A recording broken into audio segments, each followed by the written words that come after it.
Boa noite, queridos irmãos e irmãs. Vamos fazer essa live, essa comunicação entre nós. Foi uma pregação que eu fiz num retiro essa semana para a comunidade dos franciscanos de Salvador, para um retiro que eles me pediram de 2 semanas.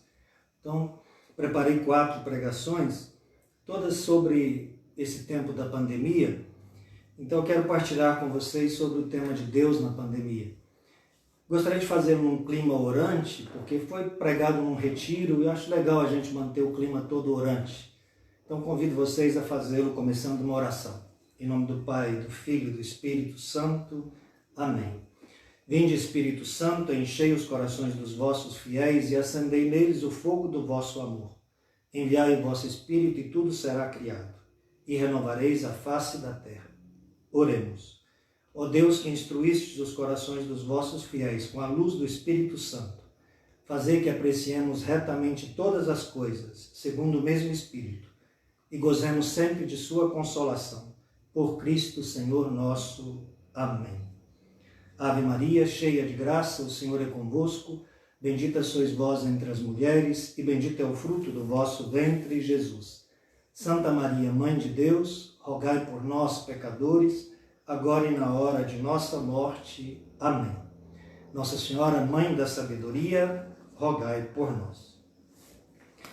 Então, queridos irmãos, nós estamos fazendo essa transmissão pelo Facebook da página do Setor Pastoral Carnaíba do Sertão e também no Instagram do grupo de jovens aqui da paróquia.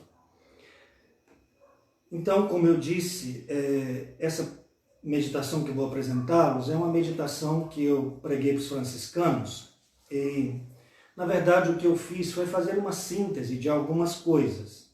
Eu vi o vídeo que muitos de vocês provavelmente viu, a live que a FAGE promoveu com o cardeal Tolentino, muito inspiradora. Li no IHU uns 3 ou 4 artigos.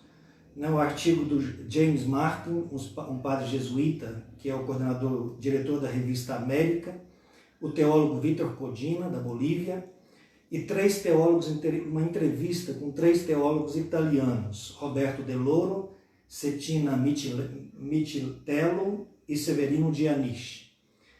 Então, juntando tudo isso e juntando também com uma meditação do cardeal Martini sobre o Evangelho de São Marcos, eu preparei essa meditação, que é sobre o título Onde está Deus nestes temas de pandemia. Primeiramente, por que fazer isso, Com toda honestidade, é uma tentativa de servir, de prestar um serviço. Porque a pandemia, ela coloca uma série de desafios na área médica, sanitária, logística, ética, mas também no plano da fé. Dar sentido para as coisas é muito importante e nos torna bem melhores quando a gente consegue dar sentido para as coisas. Então é com este objetivo, de tentá-los colocar um sentido profundo no que nós estamos vivendo, e colocar o sentido da fé. E ao nos colocar diante da questão da fé, essa pergunta não é uma pergunta pequena. Essa pergunta foi feita para mim, por uma jovem de São Paulo, que um dia me ligou e me perguntou: Padre, onde está Deus nesta pandemia? Uma pergunta que foi difícil para mim na hora respondê-la, e eu fiquei pensando nessa pergunta. Por isso eu quis trabalhar esse tema. Onde está Deus nessa pandemia?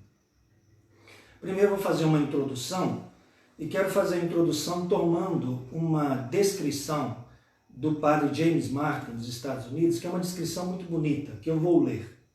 Diz ele: no verão passado, tive que me submeter à radioterapia, e toda vez que eu passava pela porta da frente da radioterapia oncológica, sentia um aperto no coração.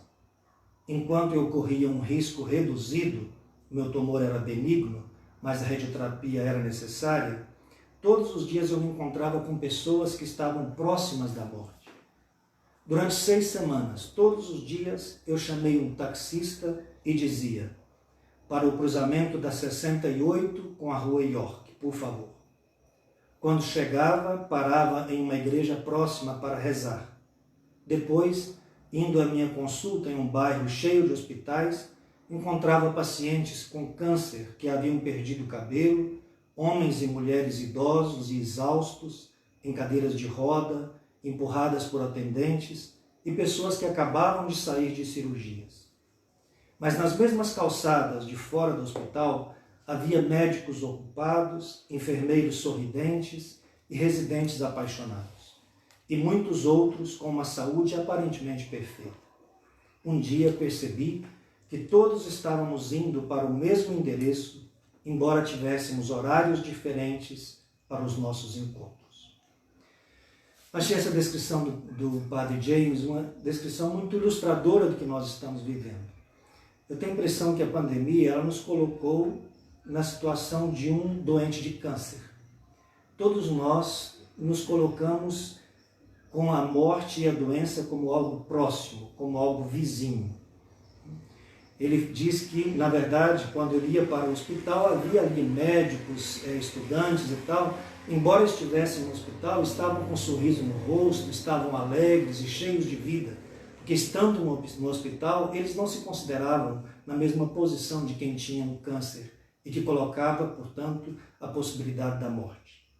Eu tenho a impressão que a pandemia nos colocou a todos nós numa situação mais ou menos de quem tem um câncer, ou seja, uma pessoa que começa a se perguntar pela possibilidade da morte, ou seja, ter a morte como vizinha, como que está ao lado. E como essa morte vai aproximando cada vez mais com pessoas que nós conhecemos, a Covid, todos nós percebemos que ela foi se aproximando de nós cada vez mais. Então, depois dessa primeira introdução, eu queria falar de sentimentos, de imagens e de perguntas que a pandemia nos trouxe. Primeiro, os sentimentos. A pandemia tem provocado diferentes sentimentos nas pessoas. Esse Padre James diz, ele como padre, eu tenho recebido muita gente que vem a mim com sentimentos de pânico, de medo, de raiva, de tristeza, de confusão, de desespero, de ansiedade e de angústia. Eu também, como padre, escutei muitas pessoas falarem isso, ansiedade, angústia, não conseguir dormir, medo de ser contagiado e a possibilidade da morte. Então o Padre James usa duas comparações que me parecem muito boas. É como um filme de terror, que a gente está doido que acabe, com medo daquilo, ou então um filme de terror que a gente vira o rosto em determinadas cenas para negar essa realidade. E quando o Padre James falava isso, eu me lembrava de quando eu era menino, adolescente na minha cidade, em Patrocínio, eu ia para a aula, e toda vez que eu ia para a aula, eu passava na frente de uma funerária Irmãos Almeida, na rua Cesário Alvim. Toda vez que eu passava na porta da funerária, eu virava o rosto. Eu nunca olhava para dentro da funerária, com medo. Então, é um filme de terror em que a gente vira o rosto para não ver, numa tentativa de negar a realidade. Ou então um sonho, em que a gente está sonhando um pesadelo e quando a gente acorda é um alívio. É graças a Deus que era um sonho. Então é mais ou menos isso que essa pandemia está significando para nós. Um filme de terror, um pesadelo que na verdade, infelizmente, é uma realidade e não é um sonho. Então primeiro esses sentimentos, que em geral são sentimentos todos eles muito ruins. Depois, aliás, esqueço, se alguém quiser ir anotando perguntas, dúvidas no meio, as meninas da Pascom estão aqui comigo e elas vão anotando as perguntas e depois que eu terminar de falar, a gente conversa sobre a coisa. Depois, as imagens. As imagens, nós fomos sendo invadidos por imagens todos os dias no jornal, imagens que nos inquietam, nos angustiam, histórias de médicos que têm que escolher entre qual paciente tratar ou não tratar, qual vai receber o respirador ou não vai respirador, filas de caixões esperando o enterro, filas de túmulos preparados por máquinas, preparando aquela quantidade imensa de túmulos, fotos do alto com uma quantidade imensa de túmulos, caixas de refrigeração para guardar corpos mortos, vagões de refrigeração. Então uma série de imagens que foram povoando a nossa imagem, imagens que nos angustiam, nos preocupam. E cada um de nós poderia acrescentar outras. né? A história do cunhado, do genro da Nilza, lá da Vila Prudente, me machucou, me doeu muito. A filha de uma amiga minha da Vila Prudente é casada com um rapaz que perdeu em 2 semanas, 3 semanas, não sei, a irmã, a mãe e o pai. Esse rapaz tinha apenas uma irmã, pai e mãe. Ele perdeu a família. Perdeu numa semana a irmã, nem pôde contar para os pais que estavam na UTI. Na semana seguinte morreu a mãe, se não me engano, e na outra semana o pai. A ordem não sei bem. Agora imaginem bem, um rapaz perder em 3 semanas a família. E assim são muitas histórias. Então as imagens são imagens que impactam, que nos angustiam, que nos preocupam. Então os sentimentos, as imagens e depois as perguntas. O cardeal Tolentino diz que nós vivemos um tempo tão denso, que é um tempo, por um lado, de quênosis, de esvaziamento, de crise, de calamidade, que é o tempo olhado do ponto de vista cronológico, do relógio. E diz ele, por outro lado, esse tempo pode ser também um tempo cairológico, um tempo da graça, em que a gente transforma essa calamidade em algo com sentido. Mas, segundo ele, um sinal de que esse tempo é cairológico são as perguntas. Diz ele, as perguntas tornaram-se mais intensas, mais densas, mais verdadeiras, mas em busca de sentido profundo. Uma jovem não faria essa pergunta nos outros tempos. Onde está Deus nesta pandemia? Então, algumas perguntas que nós nos fazemos. O que está acontecendo? Onde está Deus nisso? Por que Deus fica calado? A pergunta pelo silêncio de Deus. Por que Deus permitiu isso? É um castigo isso? Nós devemos pedir milagres a Deus, como faz Ivan Karamazov, do livro Os Irmãos Karamazov, de Dostoiévski, ou nós devemos, talvez, devolver a Deus o bilhete da vida? Aliás, quem faz a pergunta pelos milagres é o padre Penelux, no filme A Peste, que vale muito a pena ver. E Ivan Karamazov faz essa pergunta, esse desejo de devolver a Deus o bilhete da vida. Eu digo para vocês com toda honestidade que uma grande amiga minha de Salvador um dia me ligou dizendo: Walterson, já pensei em me suicidar para não viver tudo isso que a gente está vivendo. Então olha bem ao extremo que chega pensar em devolver a Deus o bilhete da vida. Que pergunta é essa? Finalmente essa é a pergunta mais espinhosa da teologia, da história da teologia, da filosofia e da espiritualidade. A pergunta principal do livro de Jó, a pergunta principal de Santo Agostinho, que é a pergunta: por que existe o mal anterior e maior que nós? Não o mal moral. O mal moral a gente pode compreender, é causado por nós. As mortes causadas por Hitler ou tantas outras situações na ditadura brasileira. Esse mal é explicável, mas o mal que é anterior e que é maior do que nós, o mal natural, o mal das doenças, das catástrofes, o câncer em crianças, o câncer em pessoas tão boas e esta pandemia. Qual o sofrimento da dor? Qual o significado do sofrimento e da dor? O livro de Jó. Por que sofre o justo? Então é a pergunta principal da história da filosofia, da teologia e da espiritualidade. Então, depois dessa introdução, eu queria apresentar 3 explicações correntes que geralmente se dá.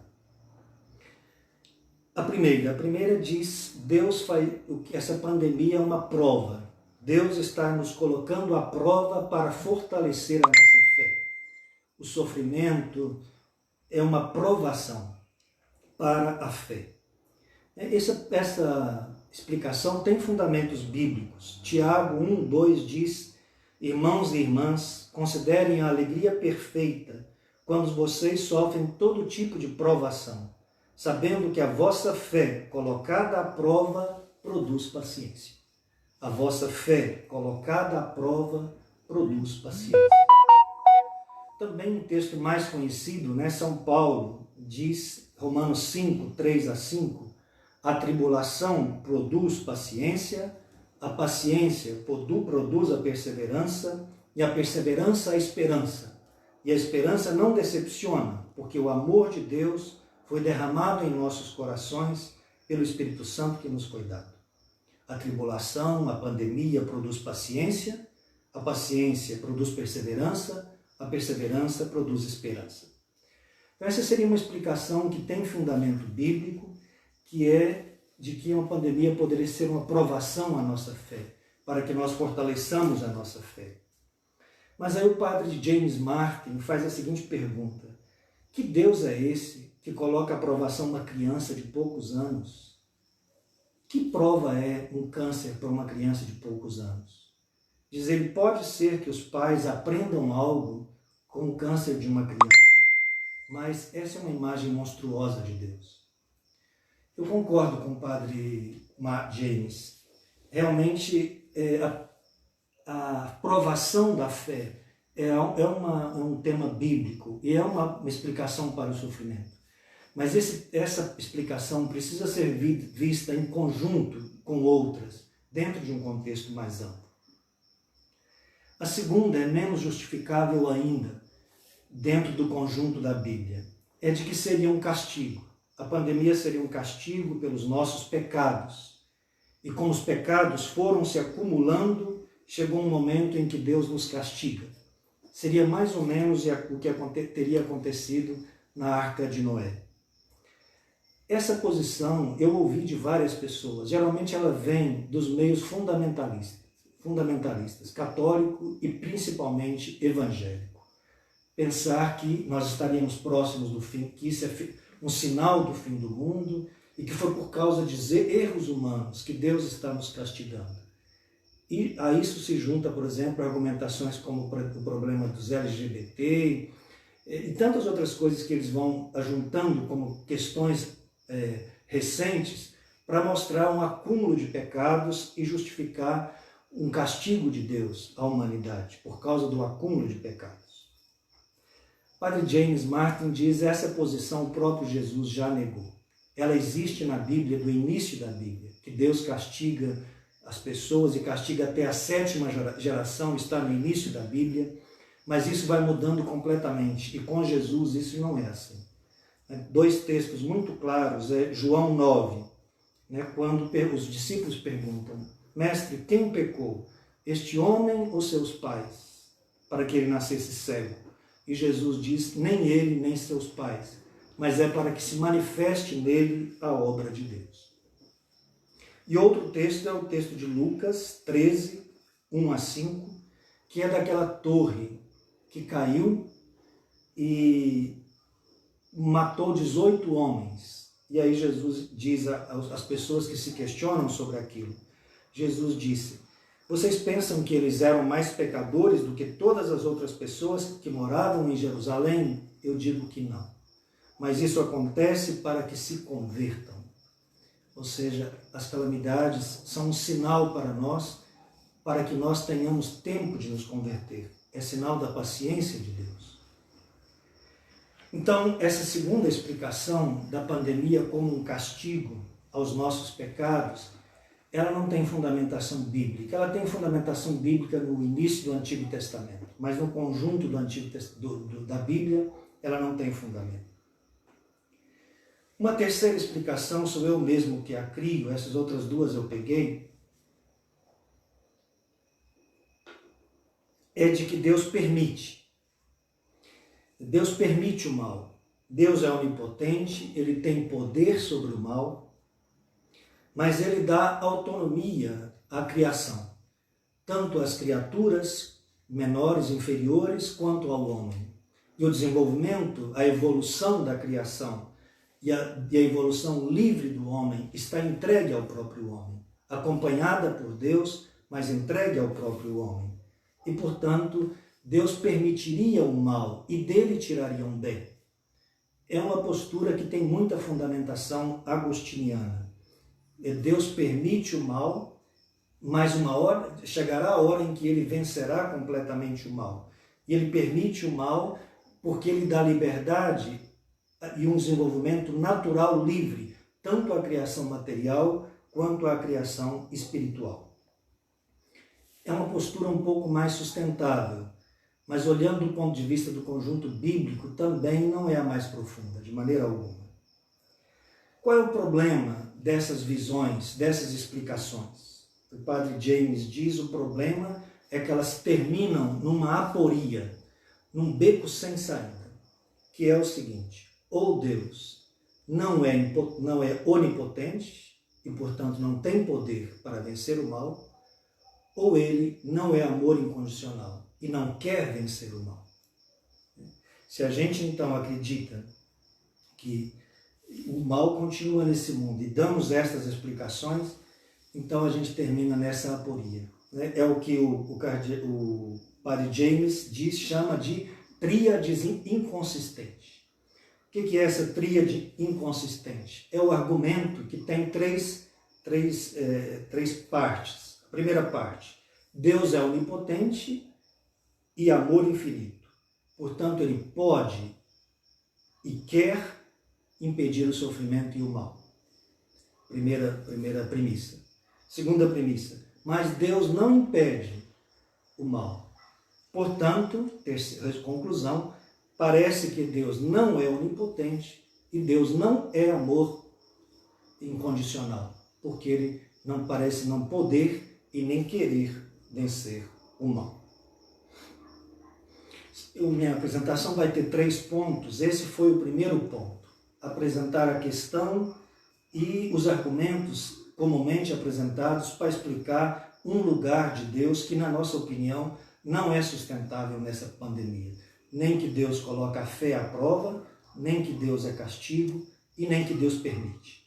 A primeira e a terceira têm mais fundamento bíblico e filosófico, mas não são profundas a ponto de nos consolar e nos dar firmeza na fé.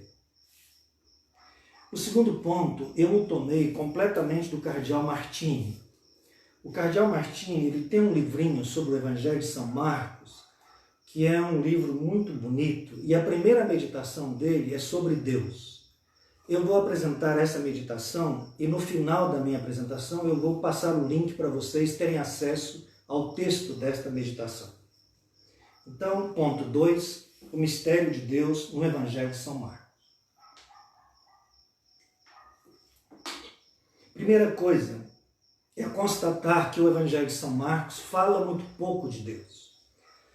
Enquanto Lucas usa o nome Deus 108 vezes, Mateus usa 46, Marcos usa apenas 37 vezes.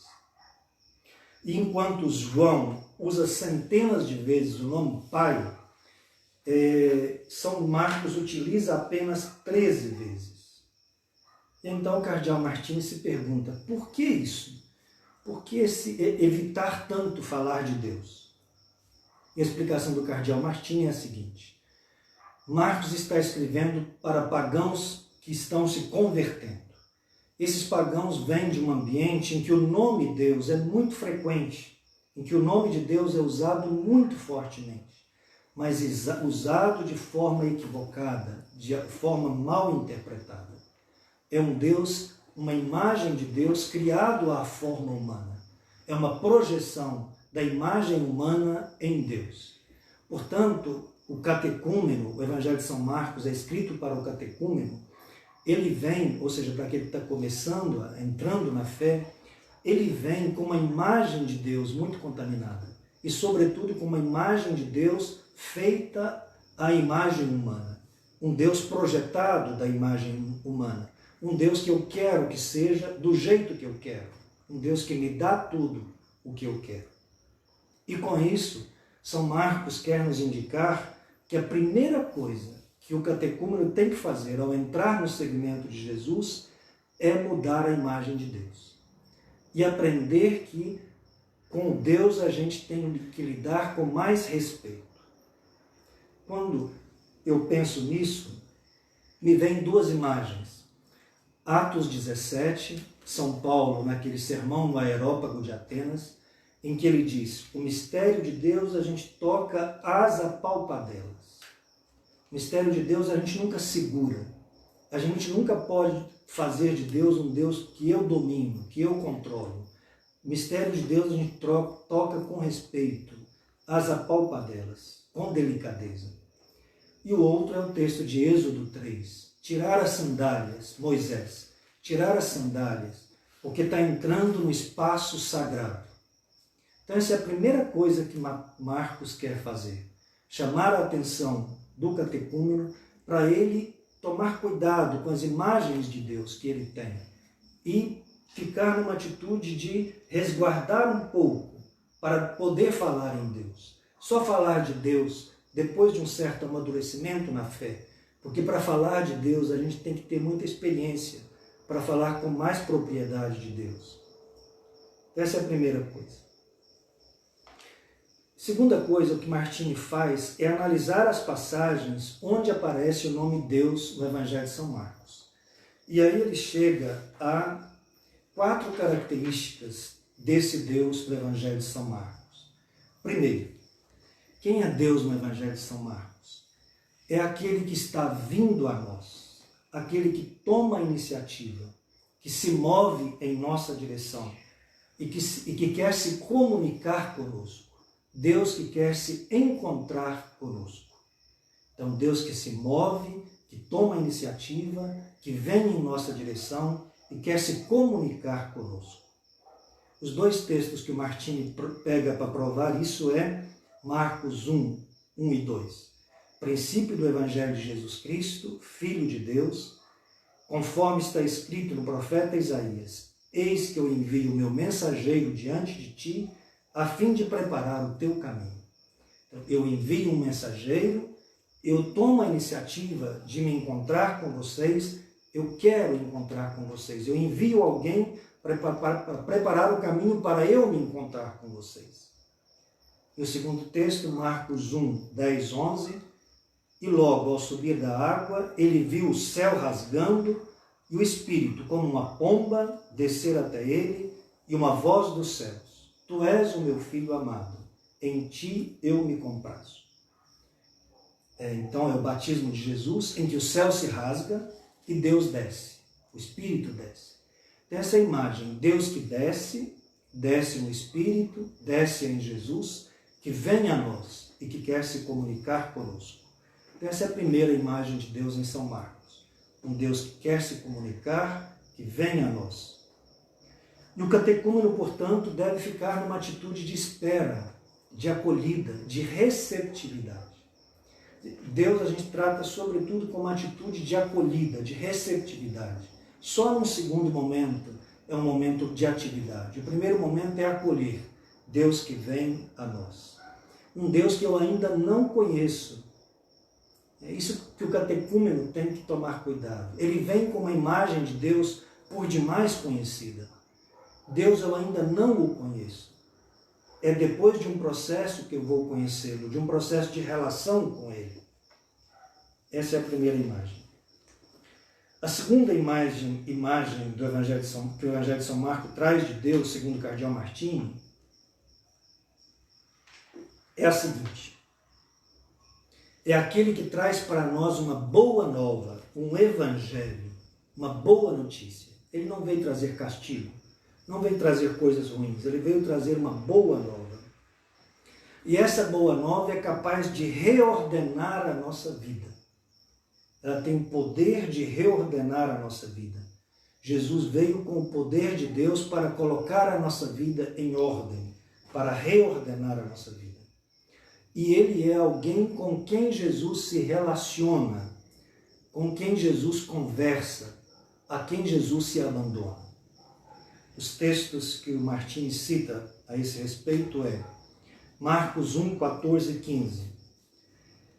Depois que João foi preso, Jesus vem para a Galileia proclamando o Evangelho de Deus, a boa nova de Deus. Ele veio trazer uma boa notícia. Cumpriu-se o tempo e o reino de Deus está próximo. Arrependei-vos e crede no Evangelho. Portanto, Jesus é o reino de Deus, ele está próximo. Ele veio trazer uma notícia boa, não veio trazer mau agouro, veio trazer uma notícia boa. E ele veio tornar-se próximo de nós. É uma das palavras mais usadas pelo Papa Francisco, proximidade. Deus que está próximo de nós, nós que temos que nos fazer próximos de Deus, próximos dos outros, próximos dos pobres. O outro texto que o Martini cita é Marcos 1,35. De madrugada, quando ainda estava escuro, ele se levantou e retirou-se para um lugar deserto e ali orava. Ou seja, Deus é alguém com quem se tem relação, com quem a gente conversa, com quem a gente encontra. Jesus fazia isso todos os dias, provavelmente, nas madrugadas. A Bíblia dá testemunho de que Jesus fazia isso. Então, alguém a quem a gente reza, com quem a gente conversa. E o terceiro texto que ele usa é Marcos 2, 5 a 7. Jesus, vendo a fé deles, disse ao paralítico: Filho, os teus pecados estão perdoados. Ora, alguns dos escribas que lá estavam refletiam em seus corações: por que ele está falando assim? Ele blasfema. Quem pode perdoar pecados a não ser Deus? Ou seja, ele é alguém que tem poder. Ele tem poder não só para curar o exterior, que era o caso desse paralítico, mas também o interior desse paralítico, que ele mesmo não percebia que estava ruim. Ou seja, ele é capaz de pôr em ordem a nossa vida, de acabar com a desordem trazida pelo pecado.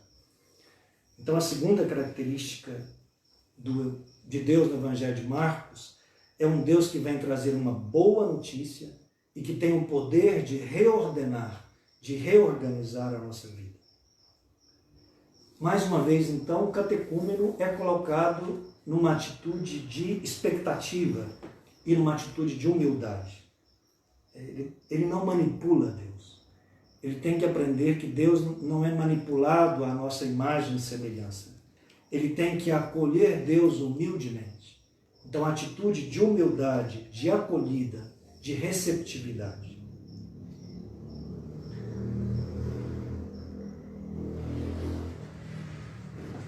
Terceira característica de Deus no Evangelho de São Mateus. Deus é bom.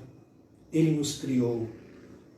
E nós podemos confiar nele e nos abandonar a ele. Deus é bom e é o Criador. Nós fomos feitos por ele. Aí os textos que Martini traz é Marcos 10, 17 e 18. Ao retomar o seu caminho, alguém correu e ajoelhou-se diante dele perguntando, é o jovem, né? Bom mestre, que farei para herdar a vida eterna? Jesus respondeu, por que me chamas de bom? Ninguém é bom, senão só Deus. Então Deus é bom. O outro texto, Marcos 11, 20 a 23. Passando por ali de manhã, viram a figueira seca até as raízes. Pedro se lembrou e disse, Mestre, olha a figueira que amaldiçoaste, secou. Jesus respondeu-lhe, tende fé em Deus. Em verdade eu vos digo, se alguém tiver fé, se alguém disser a esta montanha, erga-te e lança-te ao mar, e não duvidar no coração, mas crer que o que disse realiza, assim acontecerá. Portanto, Deus é alguém em quem a gente pode confiar, em quem a gente pode abandonar-se com toda a confiança. Então, a terceira característica, um Deus bom, criador, né? Em quem nós podemos confiar e a quem nós podemos nos abandonar. E é isso que o catecúmeno é chamado a fazer. São Marcos quer mostrar ao catecúmeno que ele deve ter uma relação de fé com Deus e que ele deve confiar em Deus, porque Deus é bom e ele pode confiar em Deus. Essa é a terceira característica que Martini apresenta. A quarta característica. Deus é aquele que tudo pode. Ele tem todas as coisas na sua mão, mas ele age misteriosamente. E nesse agir misterioso, às vezes parece que ele nos abandona. Há a sensação de que somos abandonados. Os textos que Martini pega aqui são os textos mais pesados da paixão de Jesus. O Getsêmani e o abandono da cruz. Marcos 14, 36. Abá, ó Pai, tudo é possível para ti. Afasta de mim este cálice, porém, não o que quero, mas o que tu queres. Ou seja, um Deus para quem tudo é possível, mas que não está na nossa mão para nós manipularmos. Faz isso que eu quero, é Ele. Nós temos que nos abandonar e crer que faça a tua vontade, não a nossa. Segundo texto, Marcos 15, 34. A hora nona, Jesus deu um grande grito dizendo: Eloi, Eloi, lama sabachthani, que traduzido significa: Deus meu, por que me abandonaste? Ou seja, Jesus se sentiu abandonado por Deus. Embora ele tenha falado em João 8, o Pai nunca me abandonou. Então, ele tem uma sensação externa de abandono, até o fundo do coração também, mas na verdade Deus não está ali. Deus está ali. É uma percepção equivocada nossa, mas Deus está ali. Portanto, Marcos quer chamar o catecúmeno a entrar com cautela no segmento de Jesus. Cautela no sentido de ter claro que o caminho não é fácil, não é um caminho de segurança, não é um caminho que tem um plano certo, pronto, programado, mas é um caminho de incerteza.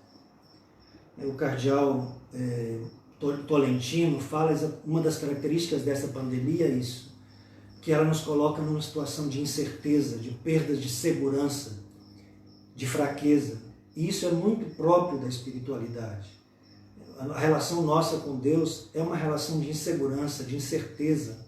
A gente não tem futuro programado. Nós estamos nas mãos de Deus e não Ele que está nas nossas mãos. Talvez essa seja a chave da compreensão de Deus no Evangelho de São Marcos. Não é Deus que está nas nossas mãos, somos nós que estamos nas mãos dele. E, portanto, o catecúmeno é chamado a confiar em Deus, a colocar-se em suas mãos e discernir os caminhos de Deus. Confiança e discernimento.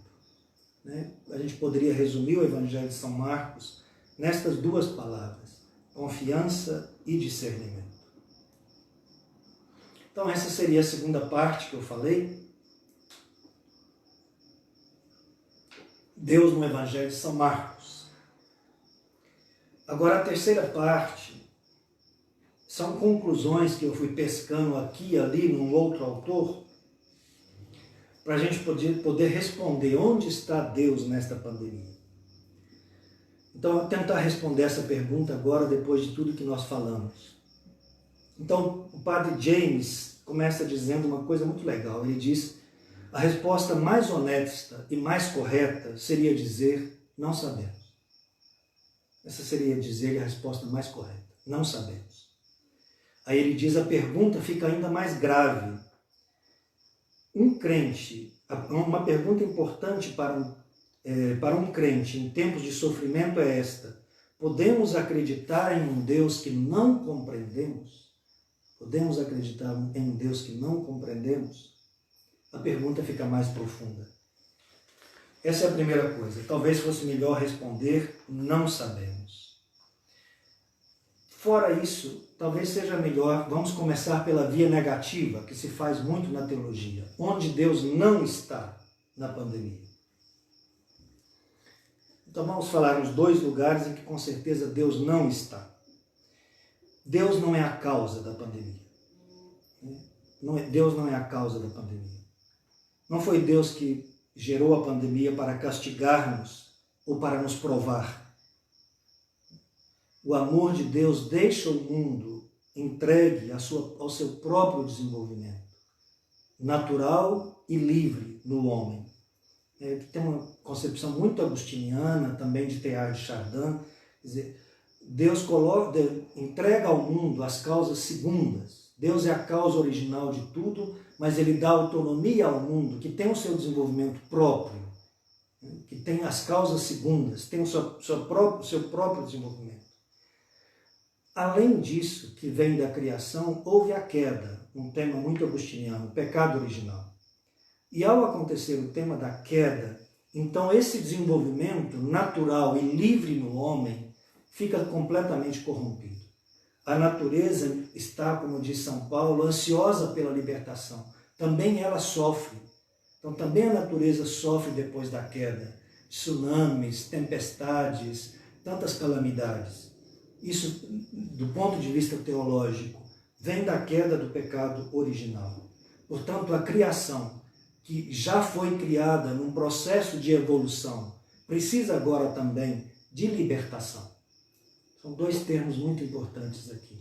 Deus criou a criação num processo de evolução, em que as causas segundas têm autonomia, e esse processo natural foi corrompido por causa da queda do pecado original. E agora, então, tem que acontecer um processo de libertação, para o qual Jesus se encarnou. Mas o que a gente pode tirar toda a conclusão é que Deus não tapa buracos para resolver os nossos problemas. Ele não faz o que nós temos que fazer. Nós podemos pedir a Deus milagres. Claro que devemos pedir a Deus milagres. Mas isso não nos libera das nossas funções. Não libera os médicos de terem que fazer o que eles têm. Não libera o governo de ter que fazer o que ele tem. Não libera a nós de termos que fazer a caridade que nós temos que fazer. Não libera a nós de ter que dar o sentido e ajudar as pessoas a encontrar sentido. Esse seria um primeiro lugar onde Deus não está. Deus não está na causa da pandemia. E nem Ele não fez para nos castigar e nem fez para nos provar. Segunda coisa, não se trata de um enigma que a gente tem que resolver para satisfazer a nossa razão. Esse é um problema que geralmente a filosofia enfrenta dessa forma. Como se o mal e o sofrimento fossem um problema que tivessem que ser resolvidos somente do ponto de vista racional. O ser humano é muito mais do que razão. E resolver um enigma não solucionaria o problema do mal. O problema do mal afeta o homem por inteiro, o homem integral. E aí é bom perceber que Jesus não explica o mal. Jesus assume o mal. Aquele que não tem pecado, Deus o fez pecado.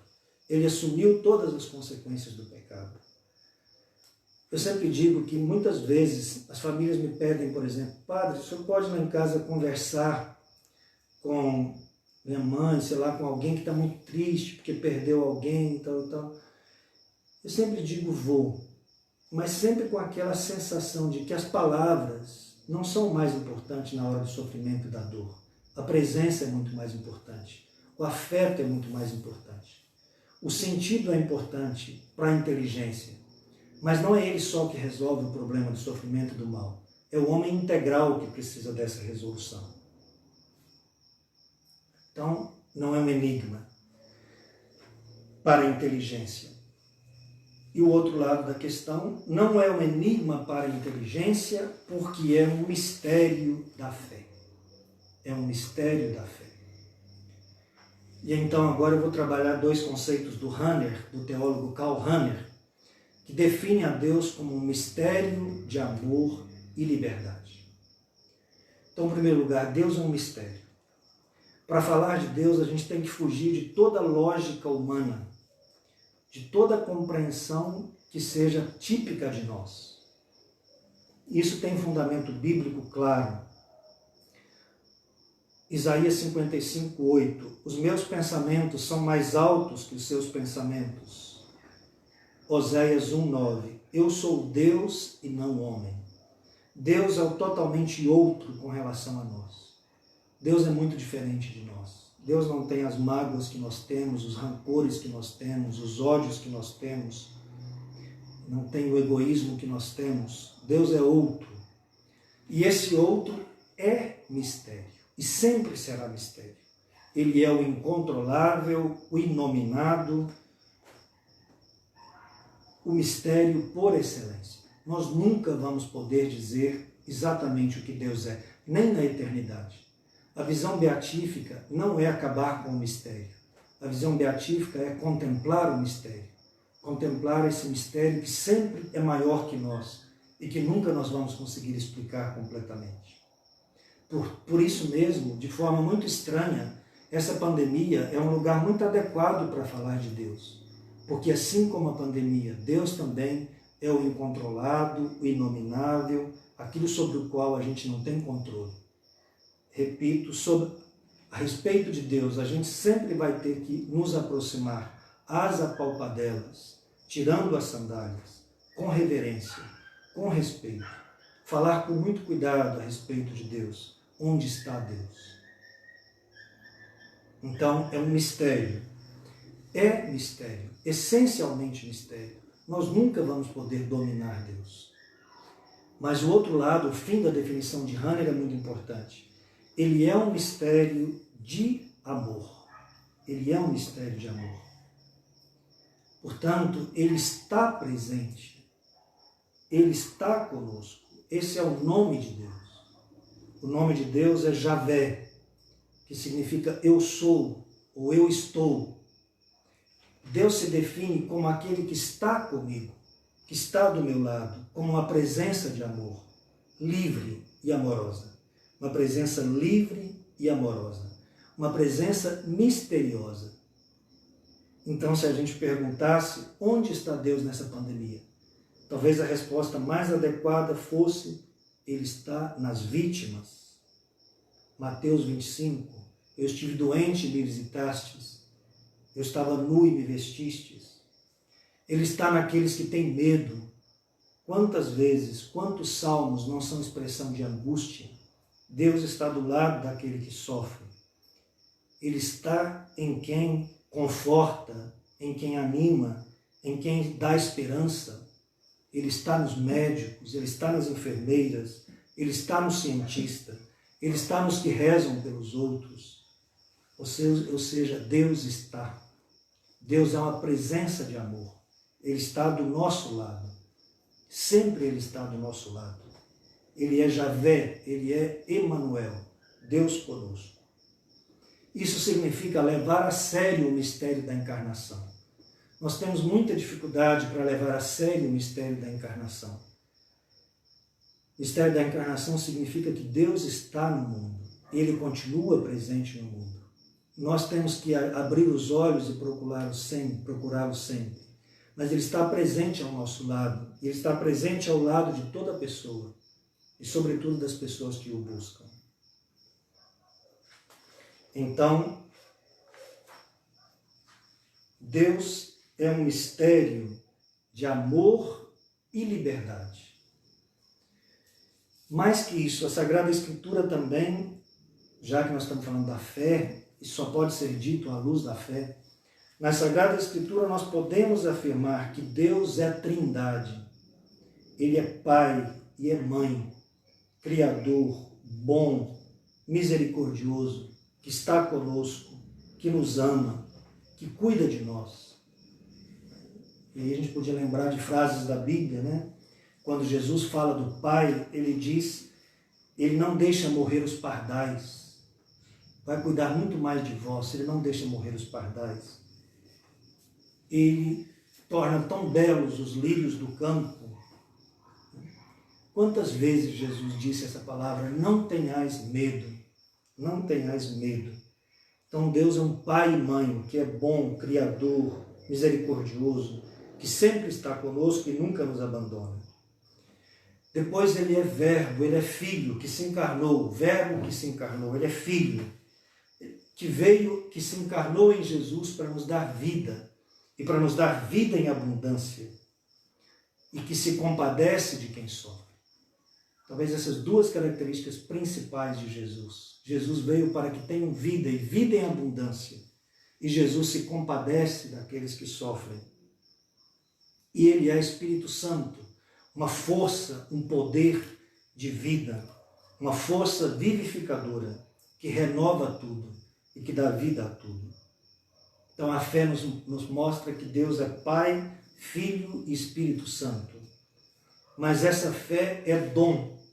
E é um dom que nós temos que pedir a Deus. É um dom que nós temos que pedir a Deus.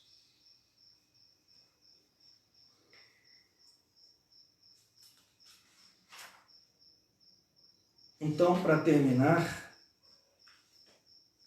ainda faltam ainda 2 pontos, desculpa. Então, nós já fomos falando algumas coisas que a gente pode se aproximar de que seja Deus, né? Deus é um mistério de amor e liberdade, é trindade. E agora, o outro lugar para a gente falar de Deus é olhar para Jesus. Olhar para Jesus. Jesus disse claramente: ninguém conhece o Filho a não ser o Pai, e ninguém conhece o Pai a não ser o Filho e a quem Ele o quiser revelar. Então Jesus revela o Pai, expressa o Pai. E Jesus foi plenamente Deus e plenamente homem. Foi plenamente homem. Nós muitas vezes não levamos muito a sério esse plenamente homem. E ele viveu num mundo de doenças. Jesus teve muita convivência com a doença. Tem uma arqueóloga estudiosa do judaísmo, Jode Magnes, que define um ambiente, que estuda a vida cotidiana da Galileia no primeiro século, e ela define o ambiente em que Jesus viveu com as seguintes palavras: Jesus viveu num ambiente sujo, mal cheiroso e insalubre. E 2 estudiosos do ambiente histórico de Jesus, John Crossan e Jonathan Heath, resumem numa frase isto. Dizem: uma gripe, um forte resfriado ou um abscesso no dente podiam matar. Ou seja, Jesus viveu numa época em que a doença era muito mais presente e sobre a qual se tinha muito menos poder. Jesus, então, conheceu a doença de perto, numa sociedade doente. Portanto, quando a gente se aproxima de Jesus, quando nós rezamos para Jesus, nós estamos rezando para alguém que nos compreende. Não porque ele seja Deus e seja onisciente, mas porque ele é homem e porque ele conhece as nossas fraquezas. Aqui o texto da carta aos Hebreus 5 é muito bom, né? Temos um sumo sacerdote que aprendeu a obediência pelo sofrimento. Ele conhece o nosso sofrimento por dentro e, portanto, ele pode interceder por nós. Essa seria olhando para Jesus. Jesus que conviveu com a doença, com o sofrimento e conheceu por dentro a doença e o sofrimento. E, em segundo lugar, Jesus como modelo de cuidado dos doentes. A lida de Jesus com a doença ocupa uma porcentagem grande da Bíblia, pelo menos um 30% dos evangelhos. Pelo menos um 30% dos evangelhos é a lida de Jesus com doenças, com sofrimentos. É interessante que a maior parte dos milagres de Jesus não são de coisas simples, talvez com exceção daquela cura da febre da sogra de Pedro. Todas as outras curas de Jesus são de doenças ou que marginalizam ou que fazem sofrer muito pela perda da imagem de Deus. Muitas delas são doenças que dificultam a comunicação, que impedem a comunicação. Cegos, surdos, mudos, os leprosos, porque também tinham que viver fora das cidades. E também doenças em que a imagem de Deus é destruída nas pessoas, coxos. Várias doenças que Jesus cura. A mulher um texto das curas que eu mais gosto é da mulher hemorroísa. Uma mulher que há 12 anos estava enferma com hemorragia. Diz o texto que ela gastou todo o dinheiro com médicos e nunca descobriu o que era o problema. Então, uma mulher sofrida, que se aproxima de Jesus com um toque, com uma fé imensa. Apenas o toque e eu ficarei curada. E que Jesus sentiu sair dele uma energia. Então, para Jesus, o doente não era um outro. O doente não era um outro que tivesse culpa, que estivesse doente por causa do seu pecado, da sua culpa. Mas para Jesus, o doente é um irmão, alguém de quem se deve ter compaixão. Jesus movia as suas entranhas por quem sofre. O padre James usa uma imagem muito bonita, linda. Vocês lembram que no texto inicial que eu citei dele, ele diz que ia numa igreja rezar antes de ir para o hospital. Eu vou citar literalmente de novo ele. Toda vez que eu rezava naquela igreja, perto da 68 em York, eu parava em frente a uma estátua de Jesus de braços abertos e com o coração desenhado. Era apenas uma estátua de gesso, não uma grande obra de arte, mas era muito significativa para mim. Muito bonita a imagem, né? Uma pessoa que está com tumor, que mesmo que benigno, está frequentando um hospital, para diante da imagem de Jesus com o coração desenhado e com os braços abertos. E ali se sente acolhido, amado e querido. Então, para a gente entender a Deus, sobretudo olhar para Jesus. E Jesus mostra um Deus compassivo, um Deus que sofre com quem sofre. Então, para terminar,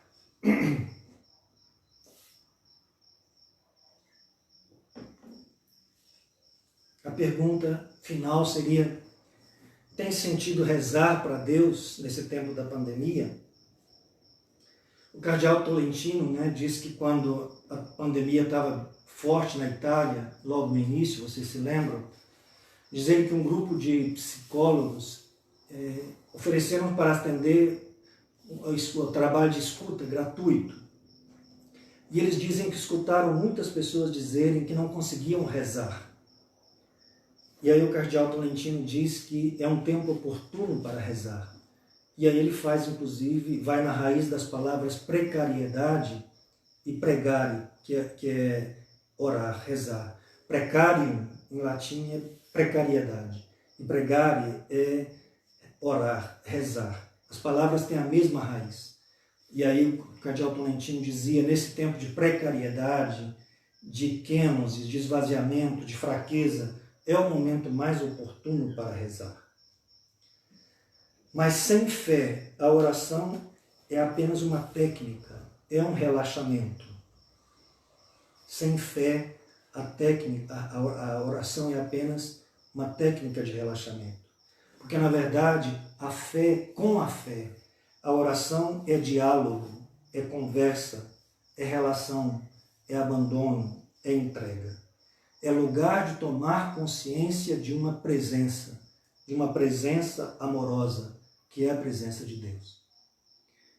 Então, se é para dizer uma palavra, assim, eu diria que o mais importante de tudo que eu falei é tomar consciência que a oração e a fé, elas não mudam a pandemia, não mudam as coisas que estão fora, mas elas mudam completamente a nossa atitude diante da pandemia.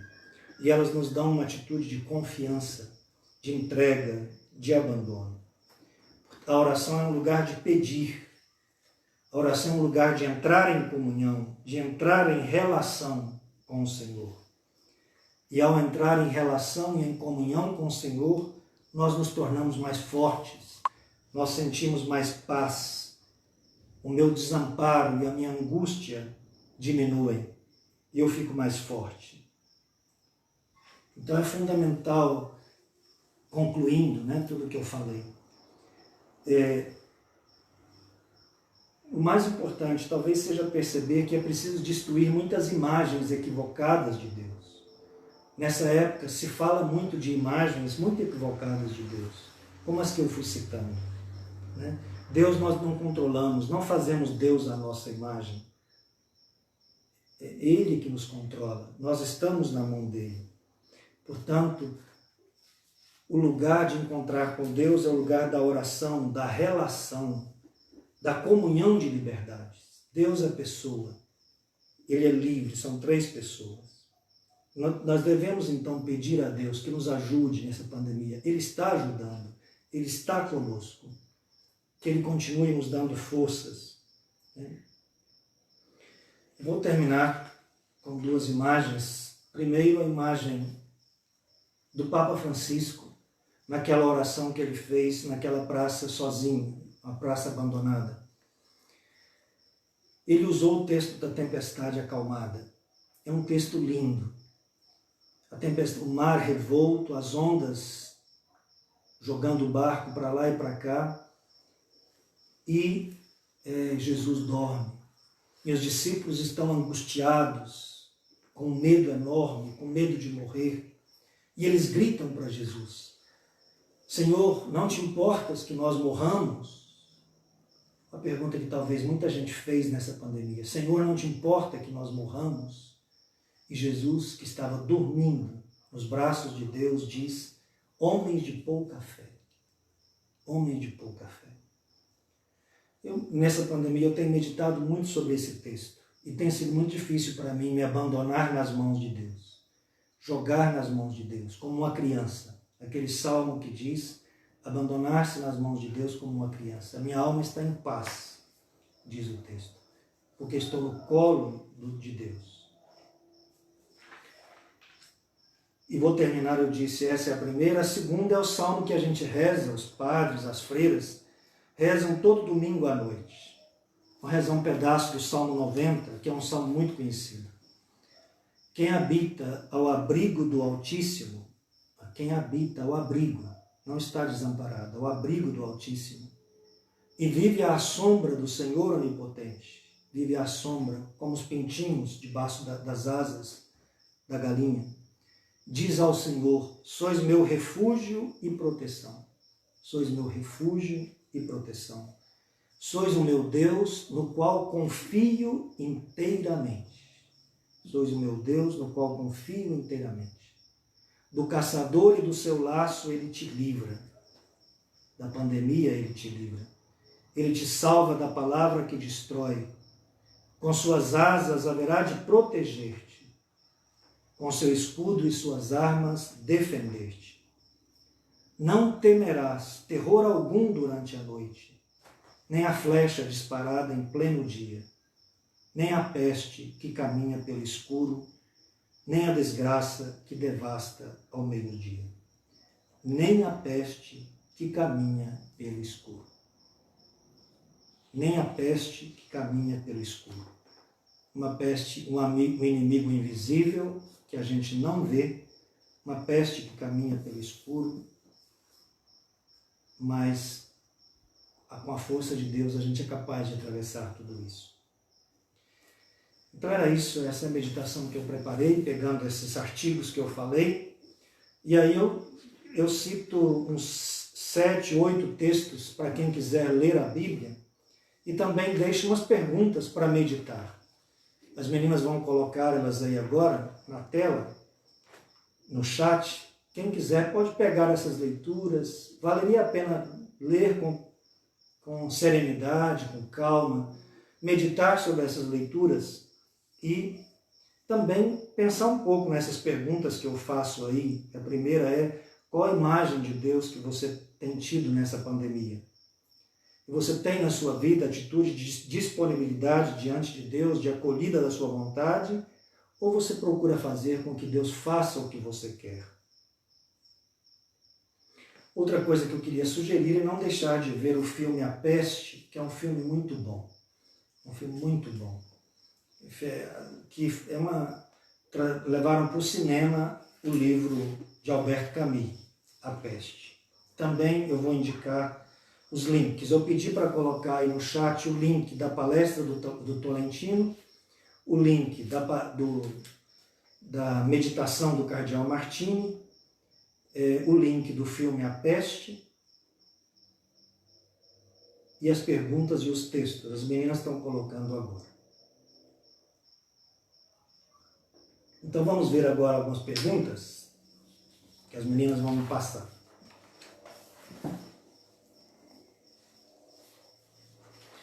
A Andressa mais a Vitória da Pascom, que estão me ajudando aqui. Então, primeiro, estou vendo que tem tudo pergunta de amigos meus. Primeiro, Naldo, lá de Ferraz de Vasconcelos. Estamos realmente vivendo a nossa espiritualidade?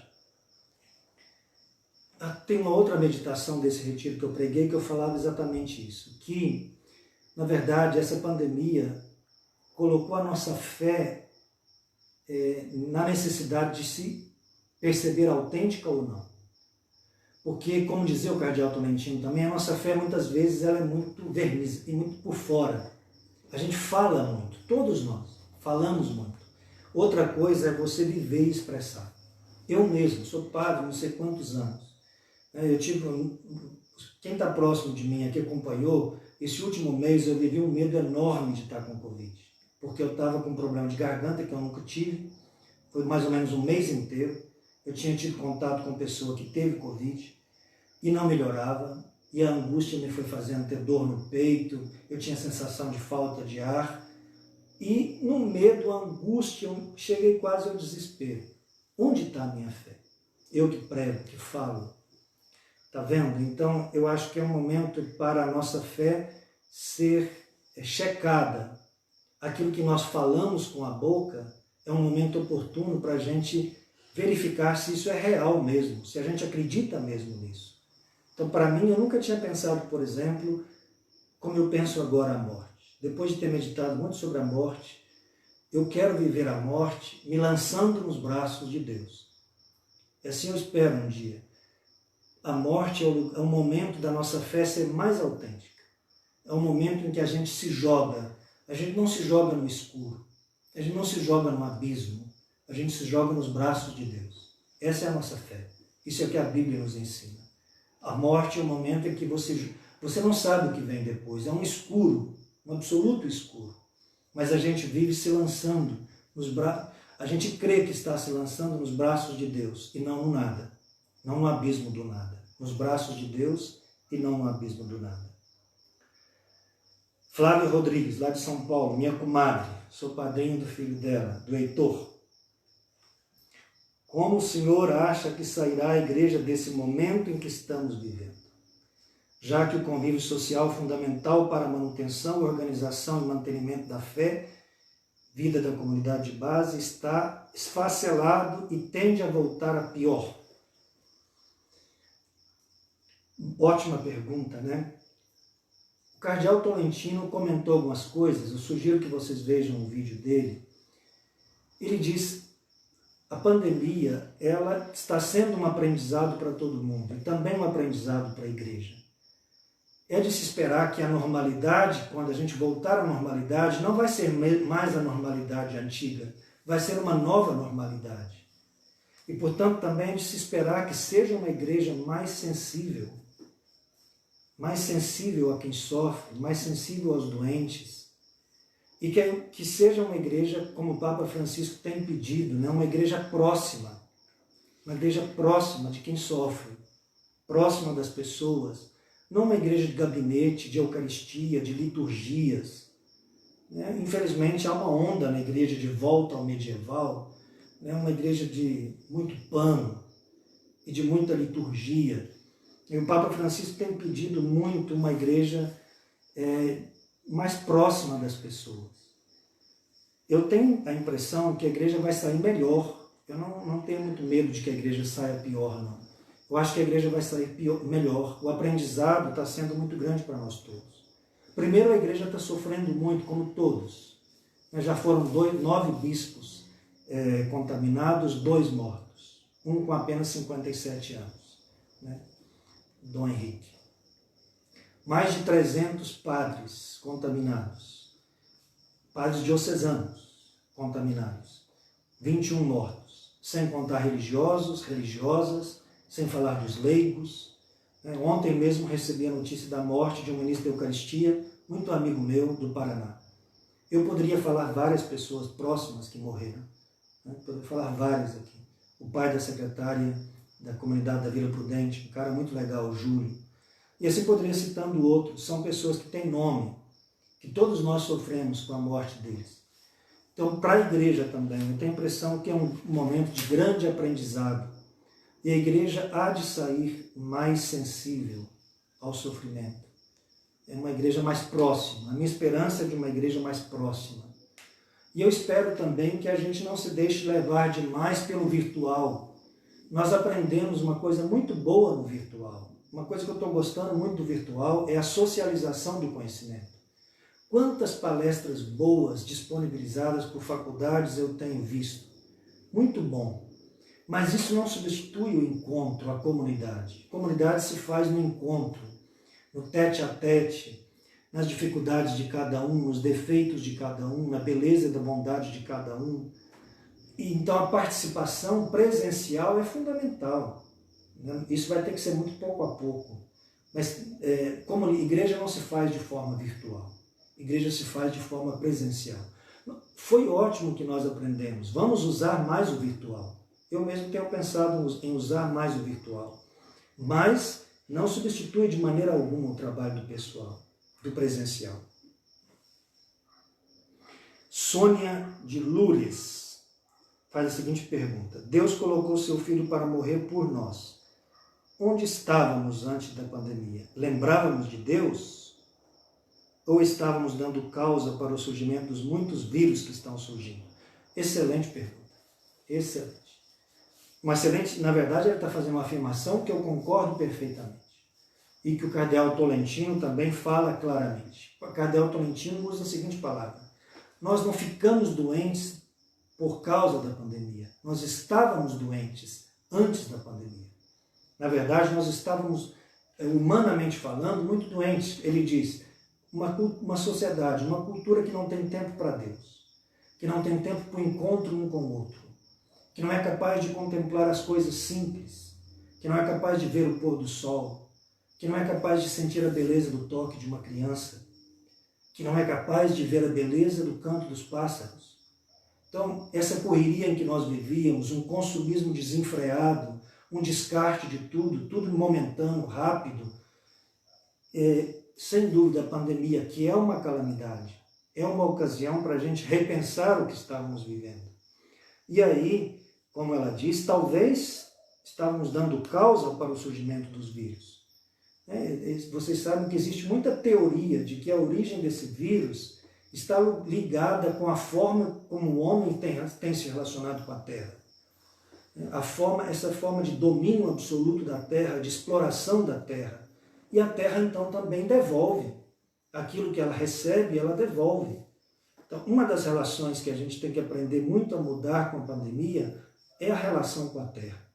Uma relação de mais proximidade, de mais sensibilidade, de mais cuidado da Terra e da criação.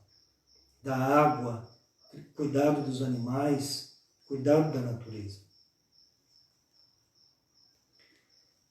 Outra pergunta do Naldo: por que o medo testa a nossa fé?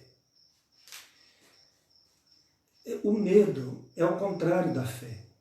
Já vi vários autores dizerem isso. O contrário da fé não é a infidelidade, não é a falta de fé, é o medo. E por isso talvez seja essa, como eu falei, uma das palavras que Jesus mais usa: não tenhais medo. Mas nós somos muito humanos, né? E é muito consolador ver Jesus ter medo. Dois sinais de que Jesus teve medo, como homem. Ele demora a ir para Jerusalém, ele manda os discípulos irem na frente dele. Por que essa demora de Jesus de ir para Jerusalém? Porque ele sabe que lá o esperava um destino de morte. Depois, os dois textos que nós lemos, do Getsemane, São Lucas diz que ele suava suor de sangue. Tal era a angústia de Jesus. A mim sempre me consolou muito esse texto, a angústia de Jesus.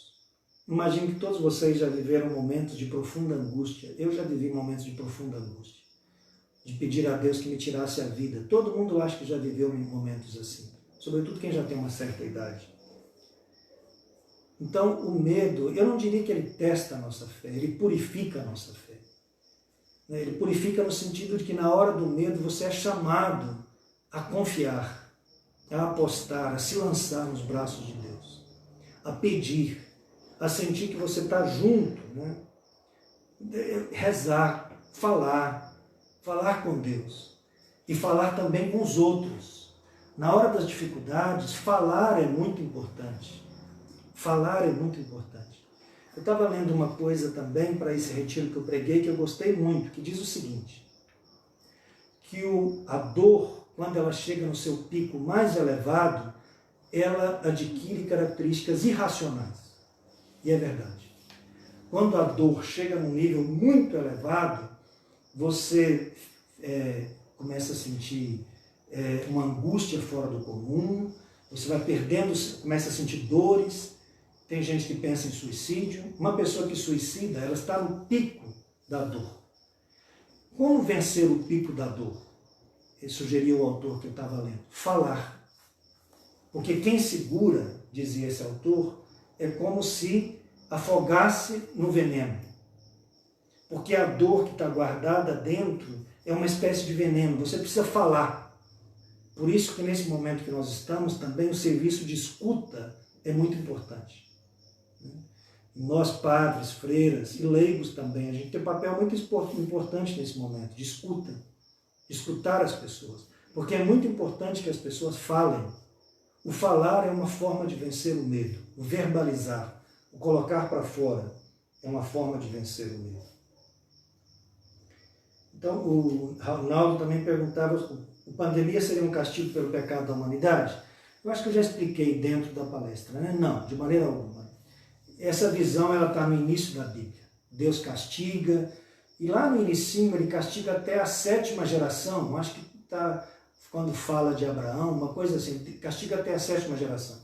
Mas isso foi superado completamente pouco a pouco. O livro de Jó é um livro muito importante na superação dessa visão. O justo sofre, portanto não sofre só quem peca, sofre o justo, o livro de Jó. E sobretudo Jesus é a grande superação.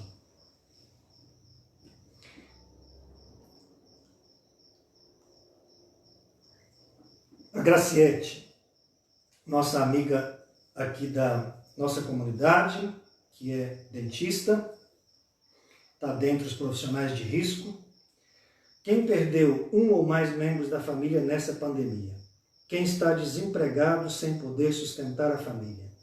Pessoas que estão na UTI, sem poder ver seus familiares.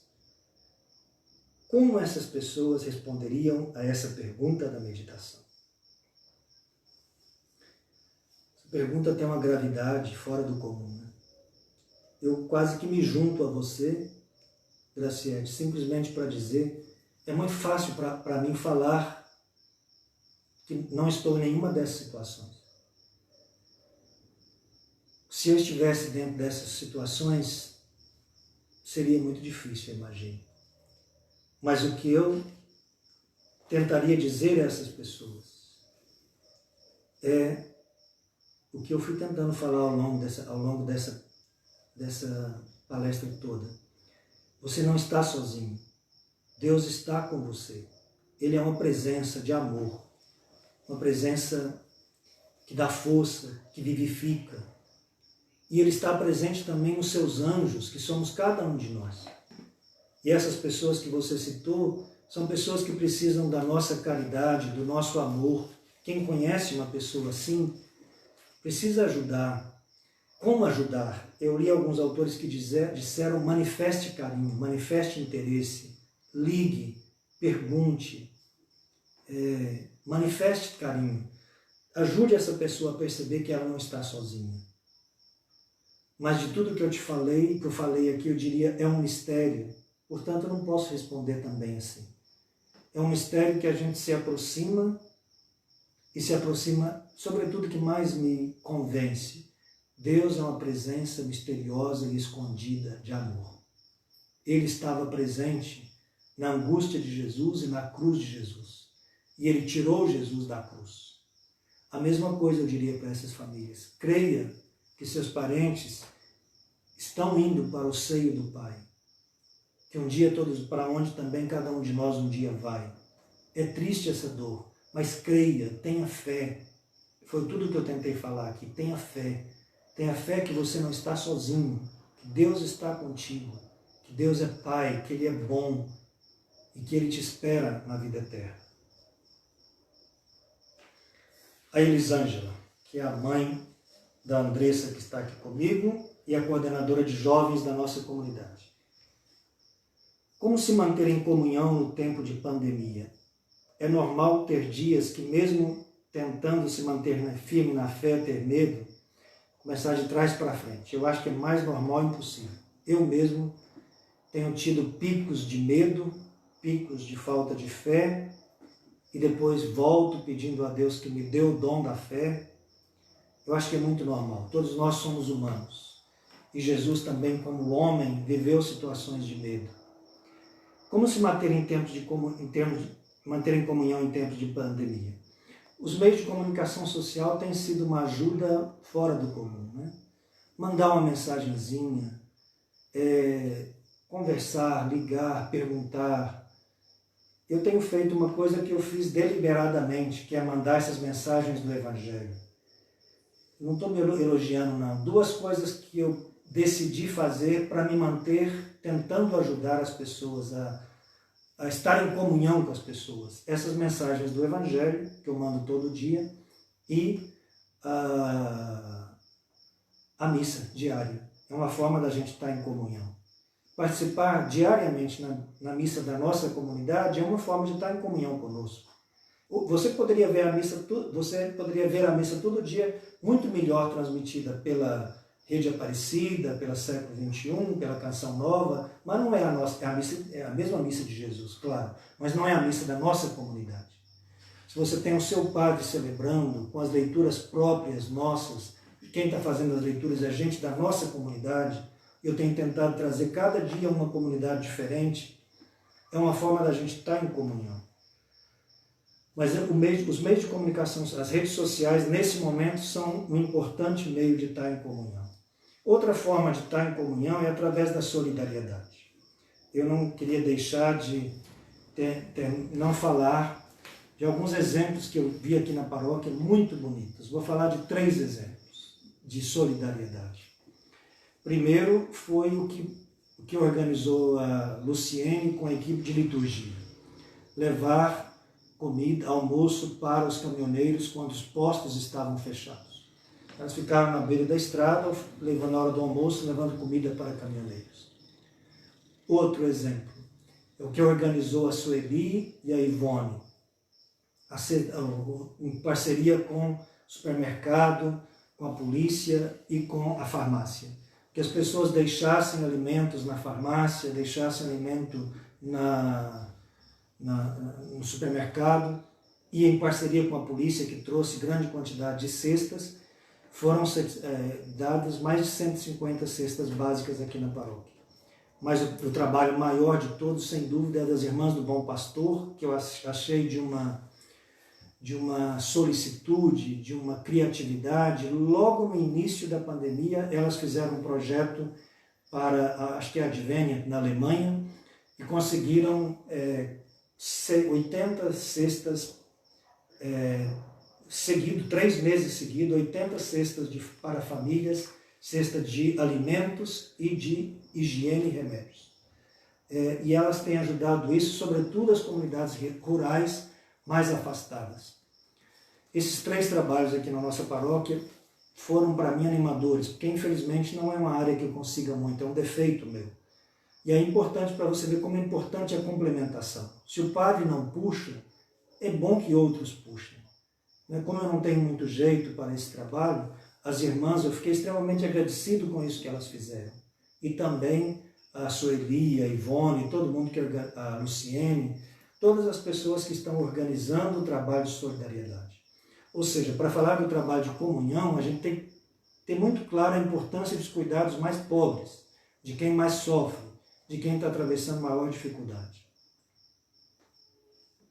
Parece que ainda tem mais uma pergunta aí. Acabou. Acabou. Então tá bom. Queria agradecer a todo mundo que participou. Espero que tenha ajudado um pouquinho a vocês a criarem mais ânimo, mais esperança, mais fé. Quero agradecer várias pessoas que manifestaram carinho, agradecendo e dizendo que ia participar. Primeiro, familiares meus, primos, Ana Maria, a Laninha, a Cirlei, alguns irmãos meus, eu imagino que alguns terão visto, muitos amigos meus, sobretudo os amigos dos tempos, dos lugares onde eu passei, Ferraz de Vasconcelos, na Vila Prudente, no Rio de Janeiro, no Vale do Paraupeba, em São José dos Pinhais, em Patrocínio, Belo Horizonte. Acho que eu falei de todos os lugares por onde eu passei. Também lembrar com alegria os irmãos da Congregação Sagrados Corações, que mostraram também muito carinho e diziam que iriam participar. Continuo sempre dizendo que os meus maiores amigos estão dentro da congregação dos Sagrados Corações. Continuo tendo um enorme carinho pela congregação. Acho que é só, né? Vamos terminar. Queria agradecer às irmãs, as duas meninas que estão aqui me ajudando, Ana Vitória e a Andressa, da Pastoral da Comunicação, da PASCOM, e agradecer também a irmã Teresiata, que organizou tudo, ela que entende bem de internet, ela que organizou as coisas. No final, aí, as meninas disponibilizaram as coisas para vocês continuarem meditando. Leiam esses textos bíblicos, vejam o filme, vejam o vídeo do Tolentino, e se vocês quiserem, procurem também. Eu sempre procuro notícias no IHU, Instituto Humanitas Unicinos. Esses artigos que eu peguei foi nessa página, ihu.unicinos.br.